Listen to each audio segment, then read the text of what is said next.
اللهم صل على محمد وعلى آل محمد كما صليت على إبراهيم وعلى آل إبراهيم إنك حميد مجيد اللهم بارك على محمد وعلى آل محمد كما باركت على إبراهيم وعلى آل إبراهيم إنك حميد مجيد رب اشرح لي صدري ويسر لي أمري واحلل عقدة من لساني يفقهوا قولي رب زدني علما سبحانك لا علم لنا إلا ما علمتنا إنك أنت العليم الحكيم أما بعد إن أحسن الكلام كلام الله وأحسن الهدي هدي محمد صلى الله عليه وسلم وشر الأمور محدثاتها وكل محدثة بدعة وكل بدعة ضلالة الضلالة في النار أعوذ بالله من الشيطان الرجيم بسم الله الرحمن الرحيم يا أيها الذين آمنوا كتب عليكم الصيام كما كتب على الذين من قبلكم لعلكم تتقون صدق الله العظيم حضرات محترم، اللہ احکم الحاکمین اس جل شانہ جل مجدہ الکریم کا ان گنت لا تعداد شکر ہے کہ اس رب کائنات نے، خالق کائنات نے ہمیں اپنی زندگی میں ایک اور ماہ مبارک اس کی سعادتوں، اس کی فضیلتوں اور اس کی رحمتوں سے بہرہ مند ہونے کا موقع فراہم کیا ہے۔ اللہ احکم الحاکمین ہمیں اس کے فضائل سے حقیقی معنوں میں بہرہ مند ہونے کی توفیق عطا فرمائے۔ حضرات محترم، ہم آج کی گفتگو میں رمضان المبارک میں کیے جانے والے اعمال اس حوالے سے بات کریں گے۔ رمضان المبارک کی اس بابرکت ساعات اور گھڑیوں میں سب سے پہلا بابرکت اور فرض عمل جو ایک مومنہ عاقل بالغ کے لیے فرض قرار دیا گیا ہے وہ روزہ ہے۔ اور قرآن کریم کہتا ہے یا ایھا الذین آمنوا کتب علیکم الصیام کما کتب علی الذین من قبلکم، کہ تمہارے اوپر روزہ اسی طرح ہی فرض کیا گیا ہے جس طرح یہ روزے تم سے پہلے لوگوں پہ فرض کیے گئے تھے۔ تو گویا فرضیت روزہ رکھنا، روزے کے تقاضوں کو پورا کرنا اور صبح سے شام تک اپنے آپ کو بھوک، پیاس اور شہوت سے دور رکھنا، یہ نام ہے روزے کا۔ یہ پہلا کام روزے کے حوالے سے ہے۔ اور پھر روزہ کتنی فضیلت کا باعث ہے۔ روزے دار کے لیے رسالت مآب صلی اللہ علیہ وآلہ وسلم نے فرمایا ہے، فرمایا للصائم فرحتان، روزے دار کے لیے اللہ تعالیٰ نے دو خوشیاں رکھی ہیں۔ فرحت عند فطرہ، ایک خوشی اس کو اس وقت اللہ رب العالمین دیتے ہیں جب وہ افطاری کرتا ہے۔ وَفَرْحَةٌ عِنْدَ لِقَاءِ رَبِّهِ، اور دوسری خوشی اللہ تعالیٰ اسے اس وقت عطا فرماتے ہیں جب اس کے رب سے ملاقات ہوتی ہے۔ تو گویا ہر دونوں لحاظ سے جو خوشیاں عطا فرمائی گئی ہیں، ہر دو لحاظ سے یہ جو دونوں خوشیاں ہیں یہ اللہ تعالیٰ نے یہ روزے دار کو عطا فرمائی، جو اس کے لیے کسی بھی نعمت سے کم نہیں ہے۔ حضرات محترم، آپ دیکھیے جہاں پہ روزے دار کو یہ خوشیاں عطا فرمائی گئی ہیں، نبی کریم صلی اللہ علیہ وآلہ وسلم نے اس روزے دار کے لیے، اس روزہ رکھنے والے کے لیے کتنی بڑی اور سعادت اور خوشبختی کی بات کی ہے۔ یہ تیسری بات ہے فرمایا روزے دار جب صبح سے شام تک بھوک اور پیاس میں مبتلا رہتا ہے تو اس کی کیفیت یہ ہوتی ہے. کیسی کیفیت؟ کون سی کیفیت؟ کیفیت اس کی یہ ہوتی ہے کہ اس کے منہ سے ایسی ہوا نکلتی ہے جس کی ظاہراً اس کو بدبو معلوم ہوتی ہے. نبی کریم صلی اللہ علیہ وآلہ وسلم نے فرمایا یہ بھوک اور پیاس کی وجہ سے جو تیرے منہ سے آنے والی جس کو تو اپنے لیے گھن محسوس کرتا ہے، بدبو محسوس کرتا ہے، فرمایا الخلوف فم الصائم اطیب عند اللہ من ریح المسک.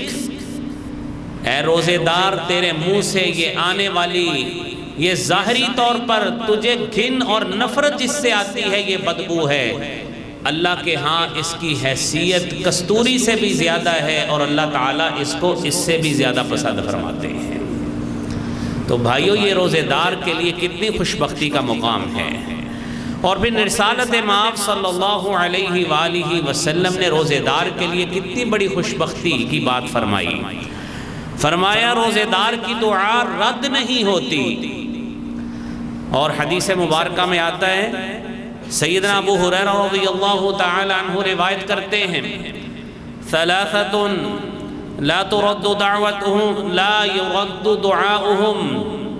3 قسم کے لوگ ایسے ہیں جن کی دعا کو رد نہیں کیا جاتا. فرمایا الامام العادل، عادل حکمران ہو، اپنی رعایا کے ساتھ عدل کرنے والا ہو اور ان کے مفادات کا تحفظ کرنے والا ہو اور اپنی رعایا کے معاملات سے باخبر جو حکمران ہو اور ان کو ہر موڑ پہ انصاف فراہم کرنے والا ہو. فرمایا جب وہ اپنی قوم کے لیے دعا کرتا ہے اللہ اس کی دعا کو رد نہیں کیا کرتے. اور دوسرا خوش نصیب الصائم حتی یفطر، وہ روزے دار جس نے روزہ رکھا ہے اور جب تک وہ افطار نہیں کر لیتا اللہ رب العالمین سے وہ جو بھی دعا کرتا ہے اللہ اس کی دعا کو قبول فرما لیتے ہیں. اور پھر فرمایا وَدَعْمَةُ الْمَظْلُومِ، مظلوم کی دعا جس پہ ظلم ہو رہا ہو اور وہ ظلم کی چکی میں پس رہا ہو، اللہ کے آگے ہاتھ اٹھاتا ہے اللہ تعالیٰ اس کی دعا کو بھی قبول فرما لیتے ہیں. یہ بھائیو 3 خوش نصیب لوگ ہیں جس میں ایک بہترین روزے دار بھی ہے. اور پھر میرے بھائیو یہ روزہ کتنا بڑا عمل ہے، یہ آزمائشوں سے بچاتا ہے. نبی کریم صلی اللہ علیہ وآلہ وسلم فرماتے ہیں فتنة الرجل فی اہلہ ومالہ تکفرها الصلاة والصیام والصدقہ. ایک آدمی اس کی آزمائش ہوتی ہے، مصیبتوں میں گھرا رہتا ہے اور مصیبتوں میں، آفتوں میں، بلاؤں میں، آزمائشوں کا شکار رہتا ہے. کس وجہ سے؟ فی اہلہ، اپنے گھر والوں کی وجہ سے، اپنے مال کی وجہ سے اور اپنے پڑوسیوں کی وجہ سے بھی وہ فتنے کا شکار اور آزمائش کا شکار ہوتا ہے. لیکن اس آزمائش سے نکلنے کا رستہ بھی ہے کہ اے مومن آدمی تو روزے رکھا کر، نماز پڑھا کر، صدقات کیا کر، اللہ تجھ سے ہی آزمائش دور فرما دے گی. تو بھائیو کتنی پیاری بات ہوئی کہ روزہ کتنے بڑے فائدے کا باعث ہے. اور پھر اگلی بات میرے بھائیو، یہی روزہ ہے جو قیامت کے دن اللہ رب العالمین کے حضور سفارش کرے گا. رسالت مآب صلی اللہ علیہ وسلم فرماتے ہیں الصیام والقرآن یشفعان للعبد یوم القیامہ. یہ روزہ، یہ قرآن، یہ دونوں جن کا آپس میں گہرا تعلق ہے، یشفعان للعبد یوم القیامہ، اپنے صاحب کے لیے قیامت کے روز سفارش کریں گے. اور روزہ کہے گا اے ربی منعتہ الطعام، اے اللہ رب العالمین میں نے اس شخص کو کھانے سے روکا، دن کو کھانے سے روکا، شہوات سے روکا، خواہش کو اس کے اوپر غالب نہیں ہونے دیا۔ فَشَفِّعْنِي فِيهِ، میری اس کے حق میں سفارش قبول کر لے۔ اور اسی طرح قرآن کہے گا اے ربی منعتہ النوم باللیل، میں نے اس صاحب کو رات کو نیند سے روکے رکھا، یہ میری تلاوت کرتا رہا۔ اللہ میری اس کے حق میں سفارش قبول کر لے۔ رسالت مآب صلی اللہ علیہ وسلم بیان فرماتے ہیں فَيُشَفَّعَانِ، یہ روزے کی بھی اور قرآن کی بھی سفارش کو قبول کر کے صاحب کو جنت میں بھیج دیا جائے گا۔ تو میرے بھائیوں کتنی پیاری بات ہوئی، کتنی نفع والی بات ہوئی کہ یہ رمضان کا مہینہ یہ کوئی عام مہینہ نہیں ہے۔ اس میں میرے بھائیوں جہاں پہ ہم اپنے آپ کو بھوک میں مبتلا کرتے ہیں، پیاس میں مبتلا کرتے ہیں، اپنے آپ کو آزمائش میں مبتلا کرتے ہیں، اپنے آپ کو شہوات سے دور رکھتے ہیں، میرے بھائیوں اتنا ہی بڑا اللہ رب العالمین سے اجر کی امید ہوتی ہے۔ اور رسالت مآب صلی اللہ علیہ وآلہ وسلم نے بیان فرمایا ہے، فرمایا یہ روزہ ڈھال کا کام کرتا ہے۔ فرمایا الصیام جنہ کجنۃ احدکم من القتال، یہ روزہ ڈھال ہے، جس طرح تم میں سے کوئی شخص لڑائی کے وقت اپنی ڈھال کو آگے کر کے اپنا بچاؤ کرتا ہے، کجنۃ احدکم من القتال، یہ روزہ بھی اسی طرح ہی کل قیامت کے روز بندے اور جہنم میں حائل ہو کر اس کو جہنم سے آزادی دلوا کر لے جائے گا۔ تو میرے بھائیوں کتنا بڑا اجر کی بات ہے، کتنے بڑے اجر کی بات ہے۔ اور رسالت مآب صلی اللہ علیہ وآلہ وسلم نے اسی روزے کے حوالے سے فرمایا ان فی الجنت باب یقال لہ الریان، جنت میں ایک دروازہ ہے جس کا نام باب الریان ہے، یدخل منہم الصائمون یوم القیامہ، جس سے قیامت کے روز صرف اور صرف روزے دار داخل ہوں گے۔ نبی کریم صلی اللہ علیہ وسلم نے فرمایا لا يدخل منہ احد غیرہم، اس دروازے میں روزے دار کے علاوہ کوئی بھی داخل نہیں ہوگا۔ ثم یقال، کہا جائے گا این الصائمون، روزے دار کہاں ہیں؟ فیقومون، وہ کھڑے ہوں گے، لا يدخل منہ احد غیرہم، ان روزے داروں کے علاوہ اس دروازے میں کوئی بھی داخل نہیں ہوگا۔ فَإِذَا دَخَلُوا اُغْلِقْ، جب روزے دار داخل ہو جائیں گے دروازہ بند کر دیا جائے گا، روزے داروں کے علاوہ کوئی بھی اس دروازے سے داخل نہیں ہو سکتا۔ میرے محترم بھائیوں کتنی بڑی بات ہے اور کتنا بڑا میرے بھائیوں اجر اللہ رب العالمین کی طرف سے ہے۔ اور پھر روزہ رکھنا کیا کوئی کم اجر ہے؟ رسالت مآب صلی اللہ علیہ وآلہ وسلم نے فرمایا من صام یوما فی سبیل اللہ، جو شخص اللہ کے راستے میں ایک روزہ رکھتا ہے، یہ نفلی روزے کی بات ہے، ایک روزہ رکھا، سوموار کا رکھا، جمعرات کا رکھا، ایام 20 کا رکھا، کسی دن کا روزہ رکھا، یا میرے بھائیوں محرم کے دنوں کا رکھا، شعبان کے دنوں کا رکھا، فرمایا باعد اللہ وجہہ عن النار 70 خریفا، اللہ تعالیٰ اس ایک روزے کی وجہ سے اس کے چہرے کو 70 سال جہنم کی آگ سے دور کر دیتے ہیں۔ یہ ایک نفلی روزے کی بات ہے۔ میرے بھائیوں اس رمضان کے بعد شوال بھی آنا ہے، جس کے 6 روزوں کے حوالے سے صحیح مسلم کی حدیث ہے۔ اور جو شخص فضیلت پانا چاہتا ہے فلیفعل، اس کو یہ کام کرنا چاہیے۔ یہ تو نفلی روزے کی بات ہے۔ میرے بھائیوں جو شخص فرضی روزہ رکھے گا اور ایک نہیں 30 رکھتا ہے اور پھر ہر سال رکھتا ہے، اللہ اسے کتنا بڑا ثواب کا، نیکیوں کا ڈھیر عطا فرمائیں گے، انسان کے تصور میں بھی بات نہیں ہے۔ تو میرے محترم بھائیوں اس روزے کے حوالے سے قطعاً کوئی کمپرومائز اور سمجھوتا کرنے کی ضرورت نہیں ہے۔ حضرات روز رمضان المبارک کے مہینے میں دوسرا بڑا عمل ہے قیام رمضان، قیام اللیل، رات کا قیام کرنا۔ اور یہ وہ رات کا قیام ہے جسے عموماً ہم صلاۃ التراویح کہتے ہیں۔ اس کی عمومی گفتگو آپ کو میں نے تہجد کے مسائل میں پچھلے 2 جمعے پہلے بتا چکا ہوں، تو لہذا اس کی تفصیل میں جائے بغیر آپ کو صرف اتنی بات 1-2 آیتیں ذہن میں رکھیے گا کہ اللہ رب العالمین نے رات کے قیام کی کتنی فضیلت بیان فرمائی ہے۔ فرمایا ہے وَالَّذِينَ يَبِيتُونَ لِرَبِّهِمْ سُجَّدًا وَقِيَامًا۔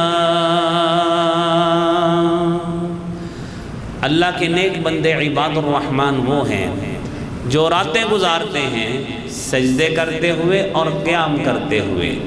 اور قرآن کریم میں اللہ رب العالمین نے سورہ سجدہ میں بیان کیا ہے تَتَجَافَى جُنُوبُهُمْ عَنِ الْمَضَاجِعِ يَدْعُونَ رَبَّهُمْ خَوْفًا وَطَمَعًا۔ یہ مومن لوگ راتوں کو ان کے پہلو بستروں سے الگ ہوتے ہیں، اپنے رب کو خوف اور طمع رکھتے ہوئے پکارتے ہیں۔ یہ رب العالمین کی طرف سے بہت بڑی شان اور فضیلت ہے جو اللہ تعالیٰ نے اہل ایمان کو عطا فرمائی ہے۔ اور پھر میرے بھائیوں، جہاں پہ یہ رات کا قیام، کیونکہ سورہ مزمل میں اللہ رب العالمین نے فرمایا ہے یا ایھا المزمل قم اللیل الا قلیلا، اے کمبل اوڑھنے والے رات کا قیام کرو۔ اور آگے فرمایا ہے ان ناشئۃ اللیل ہی اشد وطئا واقوم قیلا،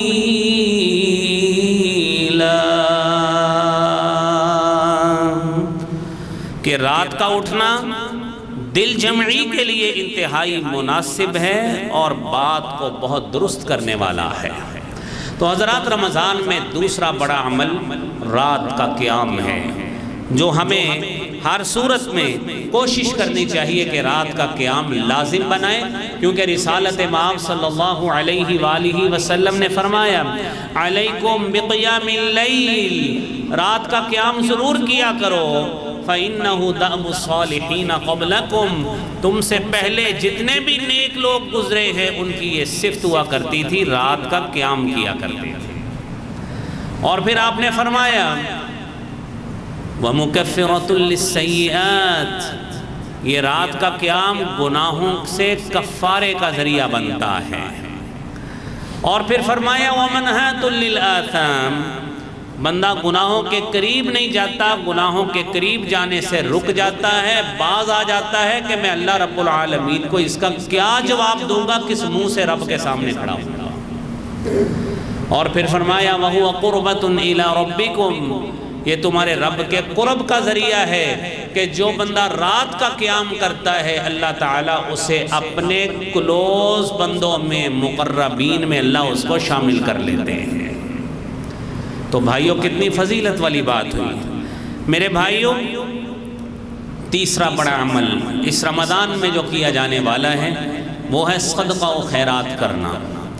صدقہ و خیرات کے حوالے سے میرے بھائیوں یہ ایک علیحدہ مستقل موضوع ہے، لیکن نبی کریم صلی اللہ علیہ وآلہ وسلم کی عادت مبارکہ کیا تھی؟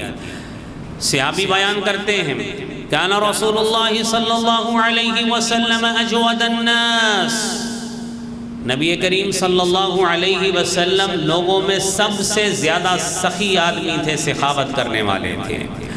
وَكَانَ أَجْوَدُ مَا يَكُونُ فِي رَمَضَانِ، اور آپ صلی اللہ علیہ وسلم کی سخاوت سب سے زیادہ رمضان کے مہینے میں ہوا کرتی تھی۔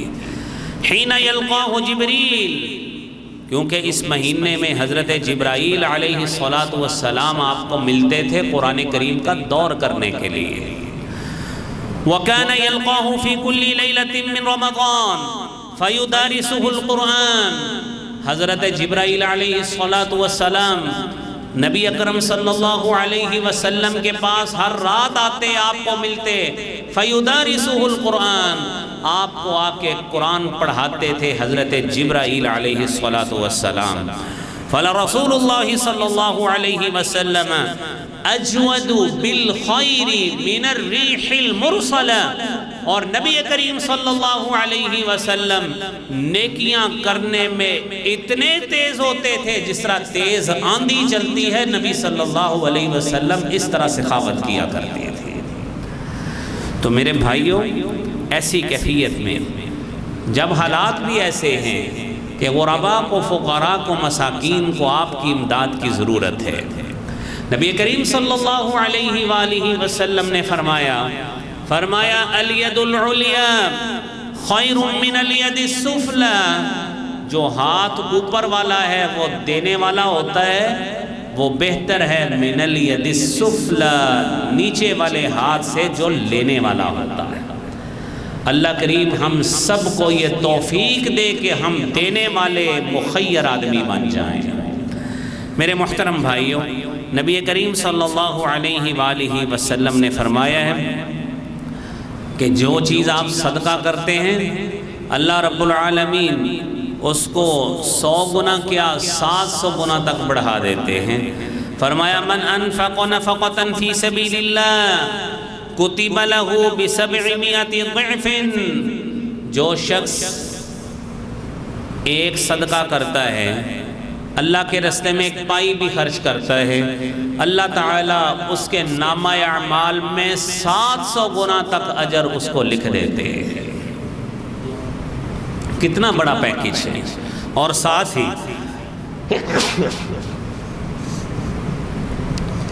میرے محترم بھائیوں، نبی کریم صلی اللہ علیہ وآلہ وسلم نے فرمایا، حضرت معاذ بن جبل رضی اللہ تعالی عنہ روایت کرتے ہیں، رسالت مآب صلی اللہ علیہ وسلم فرماتے ہیں الصدقۃ تطفئ الخطیئہ کما یطفئ الماء النار، صدقہ خطاؤں کو، غلطیوں کو، گناہوں کو، نافرمانیوں کو، معصیات کو اس طرح ختم کرتا ہے کما یطفئ الماء النار، جس طرح آگ کے اوپر پانی ڈالیں آگ ختم ہو جاتی ہے، آپ کا صدقہ تمہارے گناہوں کو اس طرح ختم کر چھوڑتا ہے۔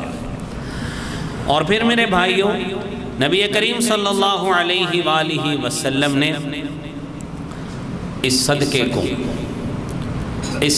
کو مصیبتوں، پریشانیوں، دکھوں، آزمائشوں، اس لاک ڈاؤن کی کیفیت، اس مہنگائی کی کیفیت جہاں پہ ہر شخص پریشان ہے، اس مناسبت سے بھی آپ کا ارشاد سن لیجئے کہ صدقہ ان مصیبتوں کو بھی دور کرتا ہے۔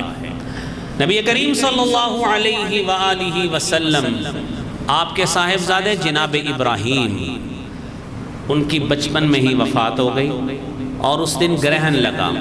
لوگوں نے کہا کہ شاید آپ کے بچے کی وفات کی وجہ سے گرہن لگا ہے۔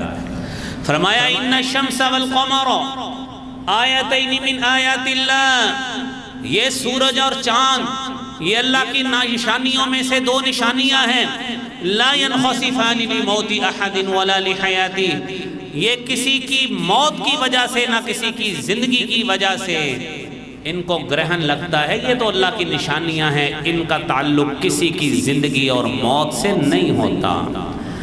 فرمایا اذا رأیتم ذالک، جب تم یہ دیکھو، تم اپنے اوپر اس کو آزمائش سمجھتے ہو، اپنے لیے پریشانی سمجھتے ہو، فادعوا اللہ، اللہ کو پکارو، وصلوا، نمازیں پڑھو، وکبروا، اللہ کی بڑائی بیان کرو، وتصدقوا، اور صدقہ کرو، تمہارے ان اعمال کی وجہ سے اللہ تعالیٰ تم سے پریشانی کو دور فرما دیں گے۔ نماز پڑھنا، اللہ کی بڑائی بیان کرنا، اور میرے بھائیوں صدقہ کرنا، اللہ رب العالمین ان اعمال کی وجہ سے دکھوں اور پریشانیوں اور آزمائشوں کو دور فرما دیتے ہیں۔ اور پھر میرے بھائیوں، نبی کریم صلی اللہ علیہ وآلہ وسلم نے فرمایا ما من یوم یصبح العباد، جب بھی کوئی صبح جس میں لوگ صبح کرتے الا وملکان ینزلان، اللہ کی طرف سے 2 فرشتے اترتے ہیں، اور دعا کرتے ہیں اللہم اعطِ منفقا خلفا، اے اللہ جو تیرے رستے میں مال خرچ کرتا ہے اللہ تعالیٰ تو اس کے مال کو دگنا چوگنا کر کے بڑھا دے اور اضافہ کر دے۔ اللہم اعطِ ممسکا تلفا، خرچ کرنے والے کے لیے اللہ مال کو بڑھا دے، اور اے اللہ جو تیرے دیے گئے مال کو تیرے رستے میں خرچ کرنے سے روکتا ہے، تلف، اللہ اس کے مال کو تلف کر دے، تباہ و برباد کر دے۔ یہ بھائیوں کم تباہی اور بربادی ہے۔ ہم دکانوں پہ جانا چاہتے ہیں، ہمیں دکانوں پہ جانے نہیں دیا جا رہا۔ جو مال ہم کماتے بھی تھے اس لاک ڈاؤن سے پہلے بھی، جب بھی پوچھو کیسے حالات ہیں، نہیں کہتے حالات بڑے ماڑے نے، کاروبار مندہ ہے، مہنگائی بہت ہے۔ مسئلہ یہ ہے مال سے برکت اٹھ گئی ہے، مال سے فائدہ لینا وہ ختم ہو گیا ہے۔ اس کی وجہ یہ ہے کہ ہم نے وہ اصول چھوڑ دیے جن شرعی اصولوں کو مد نظر رکھ کے مال کمایا جاتا تھا۔ جب ہم نے ان اصولوں سے پہلو دہی اختیار کی، اللہ تعالیٰ نے مال سے برکت کو اٹھا لیا۔ اور پھر میرے بھائیوں چاہتے ہو کہ اللہ رب العالمین کل قیامت کے روز ہمیں سائے کی نعمت سے نوازیں، یوم لا ظل الا ظلہ، جس دن سوائے اس کے سائے کے کوئی سایہ نہیں ہوگا۔ فرمایا رجل تصدقت بیمینہ حتی لا تعلم شمالہ ما تنفق یمینہ، جو اپنے دائیں ہاتھ سے صدقہ کرتا ہے اس کے لیفٹ ہینڈ کو معلوم نہیں ہوتا کہ اس کے دائیں نے کیا خرچ کیا ہے۔ اور آپ نے یہ بھی فرمایا کل امرئ فی ظل صدقتہ حتی یفصل بین الناس، ہر شخص، مسند احمد کی حدیث ہے، ہر شخص اپنے صدقے کے سائے کے نیچے ہوگا جب تک لوگوں میں فیصلہ نہیں کر دیا جاتا۔ تو بھائیو صدقے کے اتنے فوائد ہیں، اللہ کریم ہمیں یہ فوائد لینے کی توفیق عطا فرمائے۔ حضرات محترم، چوتھا عمل جو اس رمضان میں کرنے والا ہے وہ ہے تلاوت قرآن۔ کثرت کے ساتھ بھائیو قرآن پڑھیں اور حدیث کو مد نظر رکھیں۔ من قرأ حرفا بکتاب اللہ قطبت لہ حسنہ، جو شخص ایک حرف پڑھتا ہے اس کے لیے ایک نیکی لکھ دی جاتی ہے۔ اور کیسے؟ والحسنۃ بعشر امثالها، وہ ایک نیکی 10 کے برابر لکھی جاتی ہے۔ اور آپ نے فرمایا لا اقول الف لام میم حرف واحد، میں یہ نہیں کہتا الف لام میم ایک حرف ہے، ولکن الف حرف ولام حرف ومیم حرف، یہ 3 مختلف حروف ہیں، جو ایک مرتبہ اس کو پڑھتا ہے اس کے نامہ اعمال میں 30 نیکیاں لکھ دی جاتی ہیں۔ اور یہ تو بھائیوں ویسے ہی رمضان کا مہینہ ہے جس میں نیکیاں 700 گنا تک اللہ رب العالمین کی طرف سے پیکج کے طور پر بڑھا کے لکھی جاتی ہیں۔ اور پھر میرے بھائیوں نبی کریم صلی اللہ علیہ وآلہ وسلم نے قرآن کریم کو پڑھنے والے کے لیے کتنی بڑی فضیلت بیان فرمائی۔ ایک شخص ماہر قرآن ہے، قاری قرآن ہے، تلفظ پروننسیشن پر، فونولوجیکل پیٹرن پہ اور تجویدی قواعد پہ اس کو بڑی گرپ ہے، بڑے اچھے طریقے سے قرآن پڑھتا ہے۔ آپ نے فرمایا الماہر بالقرآن مع السفرۃ الکرام بررا، قرآن کریم کا ماہر معزز محترم فرشتوں کے ساتھ اللہ اسے مصاحبت اور ساتھ نصیب فرمائیں گے۔ اور کیسے؟ اور آپ نے ساتھ یہ بھی فرمایا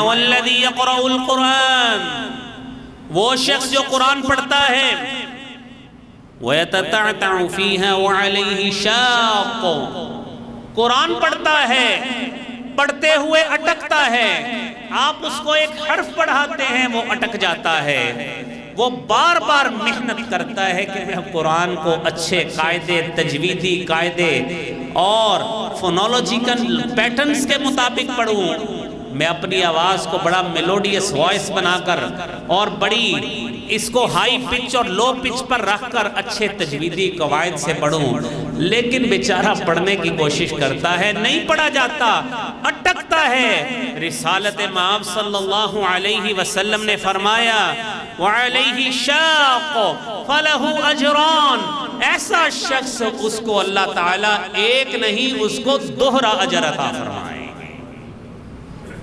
میرے بھائیوں، قرآن کتنی پیاری کتاب ہے، میرے بھائیوں اس قرآن کو پڑھیے۔ رمضان اور قرآن کا ویسے ہی بڑا گہرا تعلق ہے۔ قرآن کریم خود کہتا ہے شہر رمضان الذی انزل فیہ القرآن، اس ماہ مبارک میں قرآن نازل کیا گیا ہے جو لوگوں کے لیے ہدایت کا باعث ہے۔ اور میرے بھائیوں، پانچواں بڑا عمل وہ کیا ہے؟ رمضان المبارک کے مہینے میں ہم افطاری تو کرتے ہیں، لیکن وہ خوش بخت شخص، وہ خوش نصیب شخص جو لوگوں کو افطاری کراتا ہے، اس کا کیا ثواب ہے؟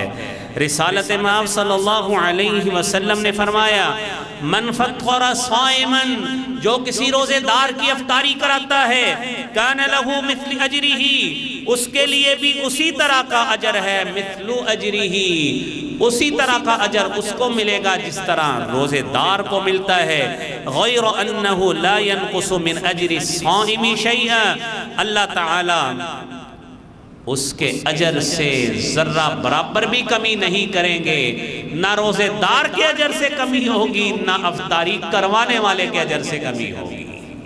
اور میرے بھائیوں، افطاری کروانے والے کے لیے آپ نے فرمایا من فطر صائما او جہز غازیا، جس شخص نے کسی روزے دار کا روزہ کھلوایا، او جہز غازیا، یا کسی نے کسی جہاد فی سبیل اللہ کے لیے مجاہد کی تیاری کا سامان فراہم کیا، فَلَهُ مِثْلُ أَجْرِهِ، اس کے لیے بھی وہی اجر ہے جو اصل عمل کرنے والے کو اجر ملتا ہے۔ میرے محترم بھائیوں، ان مسائل کو سمجھ کر اللہ کریم ہمیں عمل کرنے کی توفیق عطا فرمائے۔ وَآخِرُ دَعْوَانَا أَنِ الْحَمْدُ لِلَّهِ رَبِّ الْعَالَمِينَ۔